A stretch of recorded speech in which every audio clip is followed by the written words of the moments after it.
La tristeza no siempre es mala, es aquella que nos ayuda a conectar mejor con nuestro ser interior. Hoy estará con nosotros la doctora María Rojas Estapé con una nueva conferencia.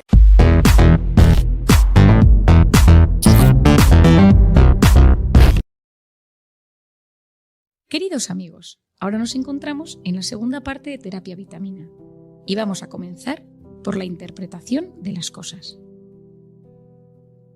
Quizá me lo hayáis escuchado decir en alguna otra ocasión. La felicidad no es lo que nos pasa, sino cómo interpretamos lo que nos pasa. En cómo hacer que te pasen cosas buenas, te expliqué que esa interpretación depende de 3 factores. Del sistema de creencias, es decir, de cómo yo pienso que deben ser las cosas en la vida. Es decir, yo quiero que me traten así, yo quiero que el mundo sea de esta manera, la política, la religión, el dinero, mi jefe, mi pareja, mis hijos. Todos nosotros traemos un sistema de creencias en nuestra vida e interpretamos muchas de las cosas que nos suceden según ese sistema de creencias. La segunda es el estado de ánimo. Si yo estoy triste, esa interpretación de las cosas siempre será mucho peor. En cambio, si estoy animado y contento, interpretaré las cosas de otra manera. Si llego a mi casa feliz porque me han ascendido en mi trabajo y me han subido el sueldo, aunque mi hijo haya suspendido, me afectará mucho menos que si ese día me han echado del trabajo. Aprender a gestionar el estado de ánimo, a entender cómo funciona nuestro organismo, ayuda a que interpretemos las cosas de forma más adecuada. Esta interpretación es importantísima porque tiene un impacto directo en nuestra salud. Según cómo vamos interpretando las cosas, eso impacta en tiempo real en nuestra mente y en nuestro organismo. En esa forma de interpretar las cosas, yo suelo hacer otro dibujo a mis pacientes que les suele ayudar. Yo dibujo unos ojos muy grandes con una flecha que va a un corazón y se abren 2 flechas, una cabeza y la acción.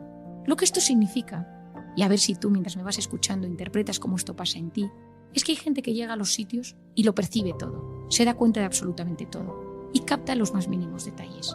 Hay gente que llega a los sitios y no se entera de nada y que no percibe las cosas que suceden porque está en sus propios pensamientos o porque no tiene esa sensibilidad.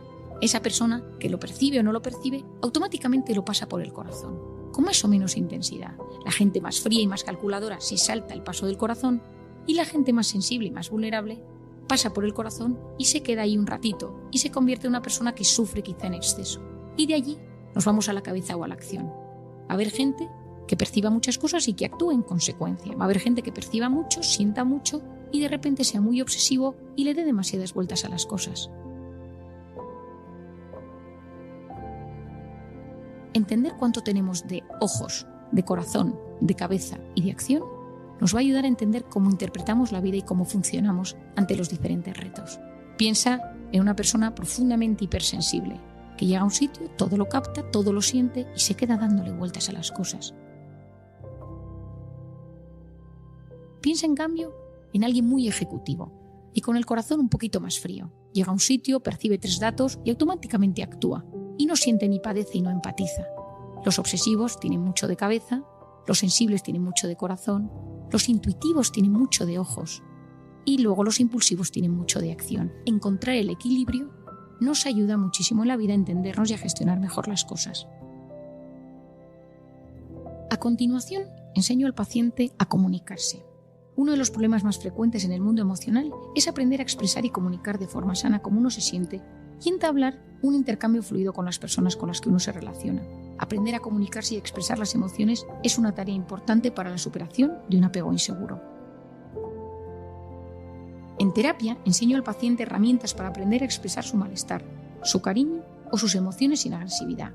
Enseñarle a veces de forma básica pautas para conseguir decir lo que siente sin herir, pedir ayuda sin ser vulnerable, hablar sin gritar, escuchar sin juzgar, compartir sin percibir amenaza. Son pasos lentos pero de gran utilidad a la hora de sanar un apego inseguro. A continuación, trabajo en un tema que me apasiona, que es el tema de la voz interior. Me lo habrás escuchado decir en alguna ocasión. Nuestra voz interior tiene que servir para apoyarnos y no para hundirnos. Cuidado con el autoboicot que nos lleva a fracasar antes de haber empezado algo. Esta es una idea muy importante. Todos tenemos esa voz que va comentando lo que nos sucede, nuestros miedos, nuestros retos y nuestros pensamientos. Personas que la oyen constantemente y que les culpa, les atosiga, y esto les llega a agotar física y mentalmente. En unas épocas puede ser más intensa y en otras no hace sufrir tanto. A veces son más conscientes y en otras mucho menos. Pero el secreto es entender el impacto que tiene en nosotros. Esa voz interior refleja la actitud que tenemos ante los diferentes desafíos, proyectos o retos de la vida y debe servir para apoyarnos y no para hundirnos. En los últimos tiempos me ha sorprendido la cantidad de gente que me pregunta: ¿cómo hago cuando mi voz interior me culpabiliza? ¿Qué hago para gestionar una voz que me juzga? ¿Por qué me trato tan mal? ¿Por qué le doy tantas vueltas a las cosas? Otras veces surgen frases de: has engordado, tu jefe no te hace caso, tu marido está distante, nadie se fija en ti, nadie te valora, seguro que te sale mal, nunca tendré hijos. ¿Cuál es el origen de esta voz? ¿De dónde proviene? Durante todos estos años he buscado un símil que pudiera explicar este concepto de la mejor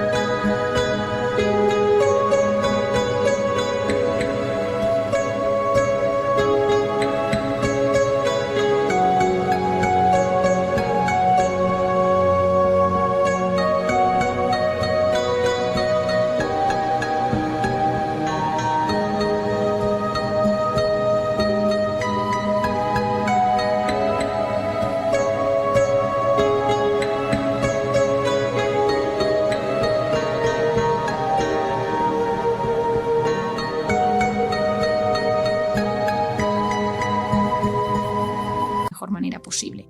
He diseñado un esquema que espero que te sea útil y puedas aplicarlo a tu vida. En Encuentra tu persona vitamina lo tienes en forma de esquema dibujado y con múltiples ejemplos que pueden ayudarte. Todos nosotros cuando nacemos venimos de algún modo con una grabadora vacía, como si de un folio en blanco o un disco duro se tratara. Ahí se van grabando acontecimientos, afectos y conversaciones de lo que nos va sucediendo. Pero existen 3 grabaciones muy importantes que van a suceder. La primera es cómo nos hablaban nuestros padres. Desde un no me siento orgulloso de ti, eres un perezoso, o qué buen hijo eres, o eres un desordenado, o confío en ti y estoy seguro que lo lograrás. La segunda es cómo se trataban entre ellos y cómo se hablaban el uno al otro. Y la tercera es cómo hablaban nuestros padres de nosotros a los demás. Tengo un hijo que es un insoportable, qué pesado es. O en cambio, tengo un hijo muy bueno, qué orgulloso estoy de él. Todo esto va a tener un impacto muy importante en nuestra vida. Donde digo padres, puedes añadir hermanos, profesores o familiares cercanos. No es algo exacto ni desde luego matemático de cómo influye, pero puede ser orientativo como adulto que intentas entender tu historia, como padre que tienes hijos y quieres ayudarles a sacar su mejor versión. Esta influencia es especialmente fundamental hasta los 6 años, en torno al 50%. De los 6 hasta los 12 vuelve a tener una gran importancia de un 25% y el resto de la vida de otro 25%. Lógicamente estas cifras son aproximadas, y esto surge tras años míos de escuchar historias de pacientes. Esto no es matemática exacta, pero me parece que refleja muy bien la importancia que tienen cada una de estas etapas. Las personas con baja autoestima tienen una voz interior que les machaca y muchas veces para trabajar la autoestima tengo que partir de desarticular heridas emocionales que surgieron en la infancia por esa grabadora que dejó mensajes que a día de hoy les siguen perturbando.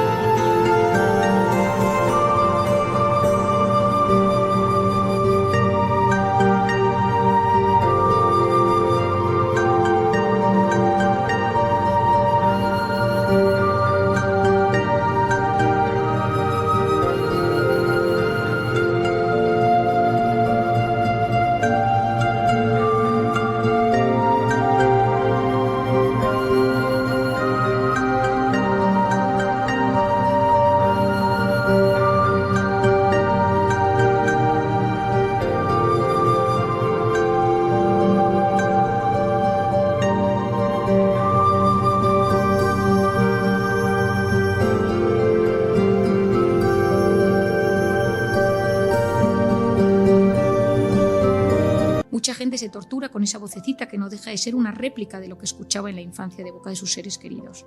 Esa voz interior tiene un impacto esencial en la seguridad que uno tiene en uno mismo y en la capacidad de tomar decisiones y en la autoestima, es decir, cómo yo me trato. Mi terapia vitamina consiste en que la persona que yo tengo delante investigo su forma de ser, veo sus factores de estrés, entiendo sus heridas emocionales, analizo las situaciones de miedo del futuro, le ayudo a mejorar la comunicación en el entorno con sus familiares, pareja, amigos o trabajo. Y por otro lado, voy ayudando a los síntomas que su organismo ha ido creando debido a esos estados de estrés mantenidos, bien sea con medicación o bien sea con medicina más natural. Finalmente, he de reconocer que yo tengo lo que denomino pacientes vitamina. Me considero una luchadora. En las terapias intento ayudar a mis pacientes sin rendirme y por eso continúo aprendiendo y formándome para acompañar a las personas en sus heridas y dificultades. Tengo una enorme esperanza en la capacidad de resiliencia y curación del ser humano. Los pacientes vitamina son aquellos que tras el trauma y el dolor han superado heridas y me insuflan motivación e ilusión para seguir.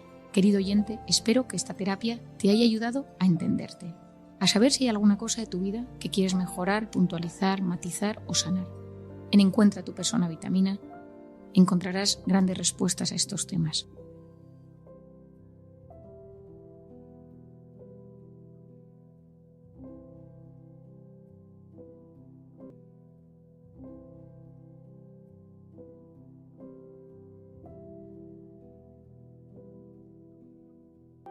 Si llegaste al final de este video, dale me gusta, comenta, comparte y recuerda siempre que en el fondo de cada persona hay tesoros escondidos que solo el amor revela.